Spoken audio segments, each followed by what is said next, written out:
Hello കൂട്ടുകാരെ, എല്ലാവർക്കും സുഖമല്ലേ? അപ്പോഴ് കുറച്ച് സവാളയിലേക്ക് ഒരു അരക്കപ്പോളം തേങ്ങാപ്പാലും കൂടെ ചേർത്ത് ഉണ്ടാക്കാൻ പറ്റുന്ന നല്ലൊരു റെസിപ്പിയാണ് ഇന്ന് കാണിക്കുന്നത്.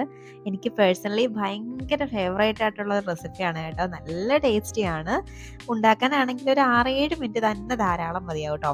അപ്പോഴേ ഇതെങ്ങനെയാണ് ഉണ്ടാക്കുന്നതെന്ന് കണ്ടു നോക്കിയാലോ. അതിനു മുന്നേ ഈ ചാനൽ ഇതുവരെ സബ്സ്ക്രൈബ് ചെയ്യാതെ ആരെങ്കിലും കാണുന്നുണ്ടെങ്കിൽ പ്ലീസ് ഒന്ന് സബ്സ്ക്രൈബ് ചെയ്ത് സപ്പോർട്ടോടെ ചെയ്തേക്കണേ. അപ്പോൾ ഇത് ഉണ്ടാക്കാൻ വേണ്ടിയിട്ട് ആദ്യം ഒരു പാൻ ഒന്ന് എടുത്ത് അടുപ്പത്തേക്ക് വെച്ചിട്ടേ ഒരു 2 ടേബിൾ സ്പൂണോളം ഓയിലൊന്ന് ചേർത്ത് കൊടുക്കുന്നുണ്ട്. ഓയിലൊന്ന് ചൂടായി വരുമ്പോഴേക്കും ഇതിലേക്ക് ഒരു സവാള ഒന്ന് ക്യൂബ്സ് ആയിട്ട് അരിഞ്ഞത് ചേർത്ത് കൊടുക്കാം.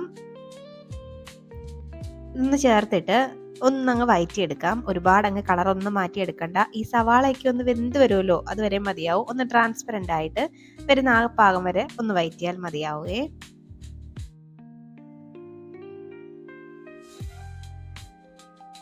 ഇപ്പോൾ ദാണ്ട സവാളയൊക്കെ അത്യാവശ്യം ഒന്ന് വെന്ത് വന്നിട്ടുണ്ട്, ഒന്ന് ട്രാൻസ്പെറൻ്റ് ആയി വന്നിട്ടുണ്ട്. അപ്പോൾ ഈ പരുവം വരെയൊക്കെ ഒന്ന് വഴറ്റിയാൽ മതിയാവും. ഇനി നമുക്കിത് ഈ പാനിൽ നിന്ന് അങ്ങോട്ട് മാറ്റി മറ്റൊരു പാത്രത്തിലോട്ട് വെക്കാം. വീണ്ടും അതേ പാനിലോട്ട് തന്നെ ഒരു ടീസ്പൂണോളം വെളിച്ചെണ്ണ ആഡ് ചെയ്ത് കൊടുക്കുന്നുണ്ട്. ഇനി അതിലേക്ക് 1 ടീസ്പൂൺ ചെറിയ ജീരകം ഇട്ട് ഒന്ന് മൂപ്പിച്ചെടുക്കാം. ഇതൊന്ന് മൂത്ത് വരുമ്പോഴേക്കും ഒരു 2 തക്കാളി ഒന്ന് മിക്സിയുടെ ജാറിലിട്ട് ഒന്ന് അരച്ചെടുത്തതാണ്, അതങ്ങോട്ട് ചേർത്ത് കൊടുത്തിട്ടേ നന്നായിട്ടൊന്നങ്ങ് വഴറ്റി ആ തക്കാളിയുടെ ഒക്കെ പച്ചമണമൊക്കെ ഒന്ന് മാറുമല്ലോ, അതിൻ്റെ വെള്ളത്തിൻ്റെ അംശമൊക്കെ ഒന്ന് വറ്റി വരുമല്ലോ, അതുവരെയും ഒന്നങ്ങ് വഴറ്റി കൊടുക്കാം.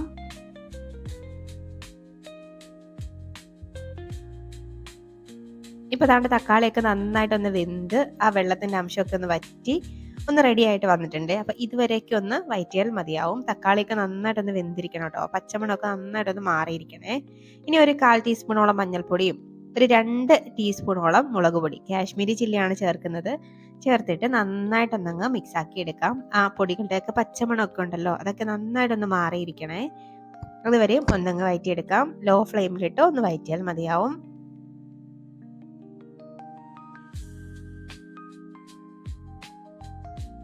ഇപ്പോൾ ദാണ്ട തക്കാളിയുടെയൊക്കെ പച്ചമണമൊക്കെ ഒന്ന് മാറി ഒന്ന് ആ എണ്ണയൊക്കെ ഒന്ന് തെളിഞ്ഞ് വന്നിട്ടുണ്ട്. അപ്പോൾ ഈ പരുവൊക്കെ എത്തുമ്പോഴേക്കും ഇതിലേക്ക് ഒരു 1/4 കപ്പോളം വെള്ളം ഒന്ന് ചേർത്ത് കൊടുക്കാം. ഈ മസാലയൊക്കെ ഒന്ന് വെന്ത് വരാൻ വേണ്ടി മാത്രമാണ് കേട്ടോ.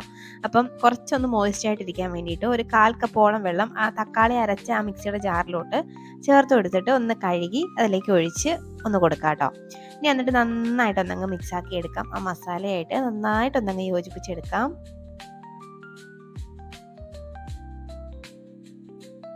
അവിടെ ഇതുപോലെ നന്നായിട്ടൊന്ന് യോജിപ്പിച്ചെടുത്തിട്ട് ഇതൊന്ന് തിളച്ച് വരുമ്പോഴേക്കും ഇതിലേക്ക് ആവശ്യത്തിനുള്ള ഉപ്പ് നമുക്ക് ഈ സമയം അങ്ങോട്ട് ഇട്ട് കൊടുക്കാം. ഉപ്പ് ചേർത്തിട്ട് നന്നായിട്ട് വീണ്ടും ഒന്നും കൂടെ അങ്ങ് മിക്സ് ആക്കി എടുക്കാം.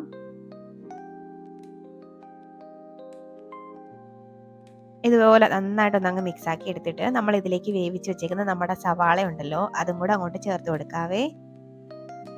ചേർത്തിട്ട് വീണ്ടും ഇതെല്ലാം കൂടെ ചേർത്ത് നന്നായിട്ടൊന്നങ്ങ് മിക്സ് ആക്കി എടുക്കാം.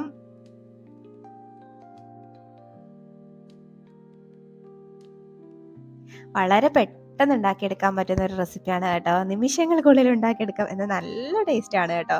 എനിക്ക് പേഴ്സണലി പറയുകയാണെങ്കിൽ ഭയങ്കര ഇഷ്ടമുള്ള ഒരു റെസിപ്പിയാണ്. ഇതുപോലൊന്ന് മിക്സ് ആക്കിയിട്ട് ഇനി ഇതിലേക്ക് നമുക്ക് ഒരു 1/2 കപ്പോളം തേങ്ങാപ്പാൽ, അതായത് നല്ല കട്ടിയുള്ള തേങ്ങാപ്പാൽ അങ്ങോട്ട് ഒഴിച്ചു കൊടുക്കാം.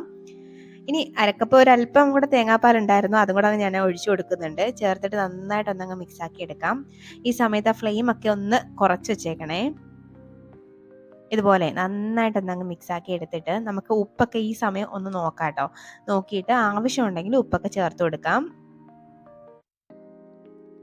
നല്ലൊരു തിക്ക് ഗ്രേവിയാണ് കേട്ടോ. ദോശയിലൂടെയോ ചപ്പാത്തിയിലൂടെ ഒക്കെ കഴിക്കാം.